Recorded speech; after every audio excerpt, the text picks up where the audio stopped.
솔로몬이 여호와의 제단 앞에서 이스라엘의 온 회중과 마주서서 하늘을 향하여 손을 펴고 이르되 이스라엘의 하나님 여호와여 위로 하늘과 아래로 땅에 주와 같은 신이 없나이다. 주께서는 온 마음으로 주의 앞에서 행하는 종들에게 언약을 지키시고 은혜를 베푸시나이다. 주께서 주의 종 내 아버지 다윗에게 하신 말씀을 지키사 주의 입으로 말씀하신 것을 손으로 이루심이 오늘과 같으니이다. 이스라엘의 하나님 여호와여 주께서 주의 종 내 아버지 다윗에게 말씀하시기를 내 자손이 자기 길을 삼가서 네가 내 앞에서 행한 것 같이 내 앞에서 행하기만 하면 내게서 나서 이스라엘의 왕위에 앉을 사람이 내 앞에서 끊어지지 아니하리라 하셨사오니 이제 다윗을 위하여 그 하신 말씀을 지키시옵소서. 그런즉 이스라엘의 하나님이여 원하건대 주는 주의 종 내 아버지 다윗에게 하신 말씀이 확실하게 하옵소서.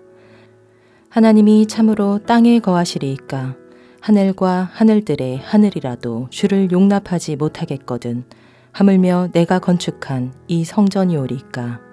그러나 내 하나님 여호와여 주의 종의 기도와 간구를 돌아보시며 이 종이 오늘 주 앞에서 부르짖음과 비는 기도를 들으시옵소서.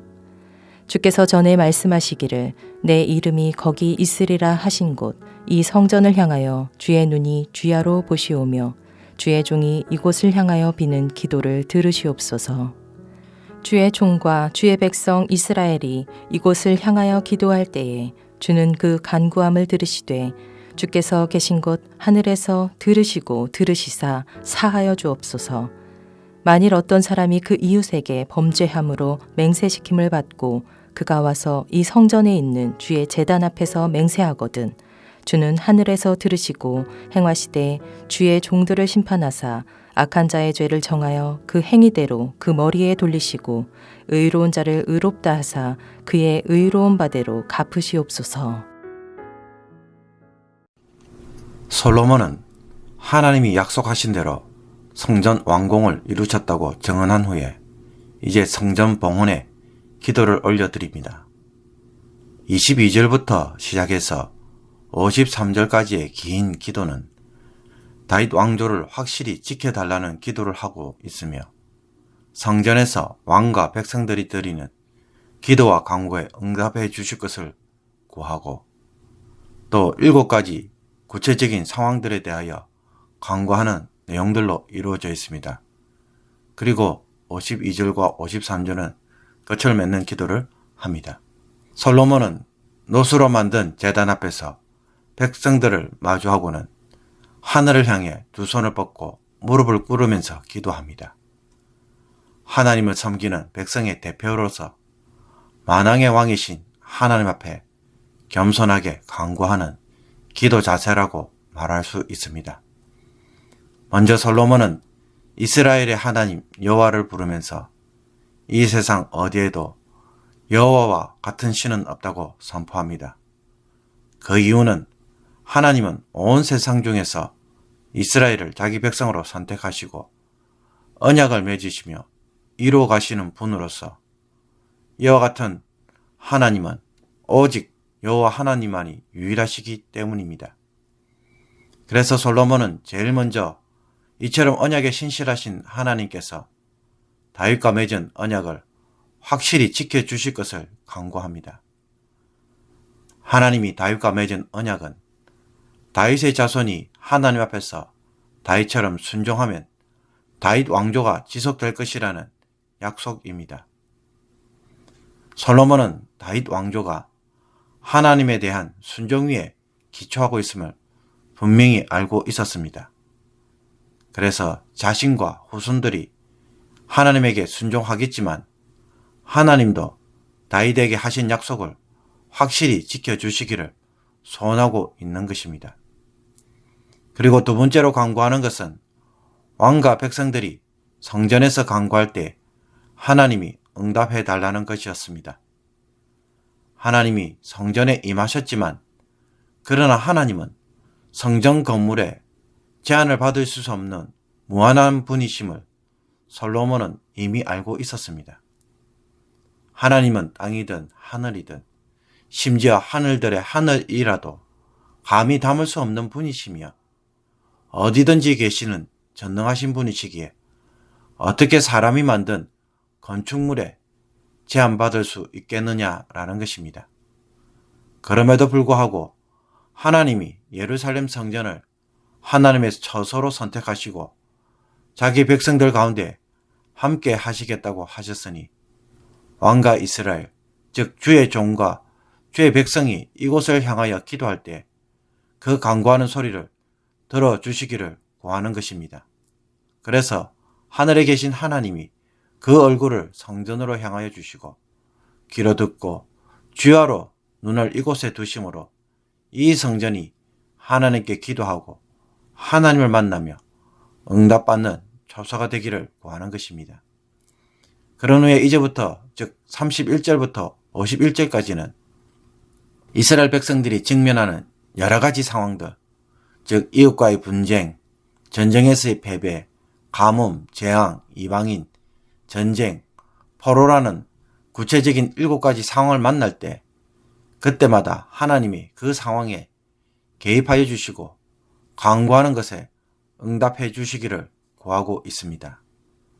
31절에서 32절은 그 첫 번째 상황으로서 이웃과 분쟁이 일어났을 때에 하나님이 개입하여 주셔서 악인과 의인에게 정의로운 심판을 내려주시기를 구하고 있습니다. 개역 개정판의 번역은 이해하기가 좀 어렵지만 공동 번역 성경을 보면 좀 더 쉽게 이해할 수가 있습니다. 누구든지 이웃에게 못할 짓을 하여 이 전으로 끌려와서 당신의 제단 앞에서 그런 일을 하였으면 저주를 받겠다고 맹세하거든 당신께서 하늘에서 그 말을 들으시고 판결을 내려주십시오. 잘못이 있으면 그에게 벌을 내리시고 허물이 없으면 그에게 무죄를 선고해 주십시오. 라고 번역하고 있습니다. 소위 이웃에게 나쁜 짓을 하고도 시치미를 떼는 사람이 있을 때에 하나님이 재판장이 되어 주셔서 바른 판결을 내려주시기를 구하는 것입니다.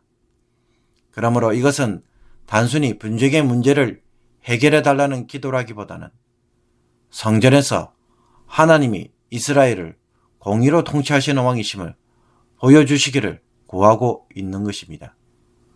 솔로몬은 자기가 왕이어서 이 일을 해야 하지만 이스라엘은 근본적으로 하나님을 왕으로 섬기고 그분의 공의로 다스림을 받는 나라라는 것을 명확하게 보여주고 있습니다. 이처럼 지금까지 솔로몬이 하나님께 드리는 기도를 보았습니다. 오늘 함께 묵상하고자 하는 말씀은 26절에 나타난 솔로몬의 기도입니다. 이미 언급한 것처럼 솔로몬은 이스라엘의 하나님은 자기 백성과 언약을 맺고 그 언약을 따라 지키는 자에게 은혜를 베푸시는 분이시며 또 다윗에게 말씀하신 것을 이루시는 분이라는 것을 선포하면서 기도하였습니다. 솔로몬을 통해 이제 시작되는 다윗 왕조도 하나님이 다윗과 맺은 언약에서 출발합니다. 그렇다면 우리는 이런 생각이 듭니다. 과연 하나님은 다윗에게 하신 약속대로 정말로 그대로 지키실까? 물론 솔로몬은 24절에서 성전 건축에 대한 하나님의 약속이 그대로 이루어졌음을 이미 고백하였습니다.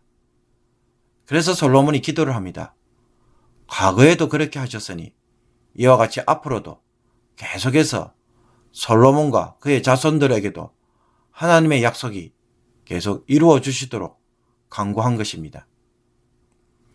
이것은 하나님이 정말로 약속을 지키실지 말지 의심스러워서 그러니 확실히 지켜달라는 것이 아닙니다. 과거에도 그렇게 하셨으니 그것에 근거해서 미래에도 신실하게 지켜줄 것을 구하는 기도입니다. 그러므로 야고보는 우리가 기도할 때에 이런 경고를 한 적이 있습니다. 오직 믿음으로 구하고 조금도 의심하지 말라. 의심하는 자는 마치 바람에 밀려 요동하는 바다 물결 같으니 이런 사람은 무엇이든지 주께 얻기를 생각하지 말라. 의심하는 기도는 응답받지 못하는 기도라고 야고보는 잘라 말합니다. 이와 반대로 의심하지 않고 응답받는 기도는 솔로몬처럼 언제나 하나님은 자신이 한 말을 신실하게 지키시는 분이라는 사실에 기초해서 하는 기도입니다. 만약 우리가 의심을 한다면 그것은 하나님의 신실함을 부정하는 것이 되고 맙니다. 하나님이 바람에 밀려 요동하는 분으로 바라보는 것과 동일한 것입니다. 그러면 우리가 확신 있게 기도를 하면 아무 기도나 다 응답이 될까요? 그렇지 않습니다. 솔로몬의 기도를 자세히 보십시오. 솔로몬의 소원이 무엇입니까? 하나님이 다윗에게 하신 약속을 언급하면서 이 언약대로 이루어 주실 것을 기도합니다. 하나님의 약속의 말씀을 가져와서 그 말씀 그대로 이루어 달라고 간구하고 있습니다. 불신자들처럼 자신의 욕망을 성취하는 기도가 아니라 이 세상에서 하나님의 말씀과 뜻이 성취되기를 위해 간구하는 것이 솔로몬의 기도의 특징이고 기도의 출발점입니다. 하나님의 뜻이 먼저 이루어질 때 그때 나도 복을 받습니다. 그 일로 나도 은혜를 누리는 것이 성도가 누릴 진짜 복입니다. 우리는 당장 내 소원이 먼저 이루어지기를 원하지만 그러나 성도는 하나님의 뜻이 먼저 이루어짐으로 하나님을 기쁘시게 하여 복을 누리는 사람입니다. 솔로몬이 1000번제를 드린 후 꿈속에서 하나님이 친히 나타나서 솔로몬에게 무엇을 원하느냐고 물었습니다.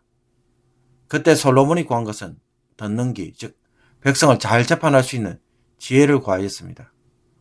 그 결과 얻게 된 것이 무엇입니까? 솔로몬은 구하지 않은 부귀와 장수를 얻게 되었습니다. 그렇다면 우리는 지금 어떻게 기도를 하고 있습니까? 나의 소원이 성취되기를 간구하고 있습니까? 아니면 하나님의 소원이 성취되기를 먼저 기도하고 있습니까? 그런즉 이스라엘의 하나님이여 원하건대 주는 주의 종 내 아버지 다윗에게 하신 말씀이 확실하게 하옵소서. 이 솔로몬의 기도처럼 저와 여러분도 하나님이 우리에게 하신 말씀이 확실하게 하옵소서라고 기도하기를 원합니다. 하나님이 하신 말씀대로 우리에게도 이루어지게 해달라고 기도할 때 하나님이 기쁘시게 받을 것입니다. 또 친히 이루실 것입니다. 그리고 그 기도는 확실하게 응답을 받을 것이며 그 기도로 살아가는 우리에게 풍성한 은혜를 반드시 베풀어 주실 줄로 믿습니다. 이 은혜가 오늘 말씀을 붙잡고 살아가는 여러분에게 그대로 임하기를 주님의 이름으로 축복합니다. 기도드리겠습니다. 언약의 하나님, 하나님이 우리에게 언약하시고 언약을 따라 언제나 약속을 이루시는 하나님. 저희들도 그 언약을 따라 순종하는 자가 되게 하옵소서. 그 언약의 말씀을 마음에 품고 기도하는 자가 되게 하여 주셔서 언약의 복으로 이 세상을 살아가는 성도가 되게 하여 주옵소서. 세상에서 자신의 수고로 복을 누리고자 애쓰는 인생이 아니라 하나님이 주신 은혜와 복으로 사는 법을 배우는 성도가 되게 하여 주옵소서. 이 세상에서 하나님의 약속을 주장하는 기도를 저희들도 솔로몬처럼 하기를 원합니다. 누가 주의 마음을 알고 주의 마음을 기쁘시게 하겠습니까? 이 말씀을 묵상하는 주의 종들이 오늘 하나님의 언약이 이 세상에 성취되기를 구함으로 하나님을 기쁘시게 하는 자가 되게 하여 주옵소서. 새 언약의 성취를 바라보고 예수 그리스도의 구원 사역이 오늘도 세상에서 풍성하게 흘러가기를 간구합니다. 주의 뜻이 이루어지게 하여 주옵소서. 예수 그리스도의 이름으로 기도하옵나이다. 아멘.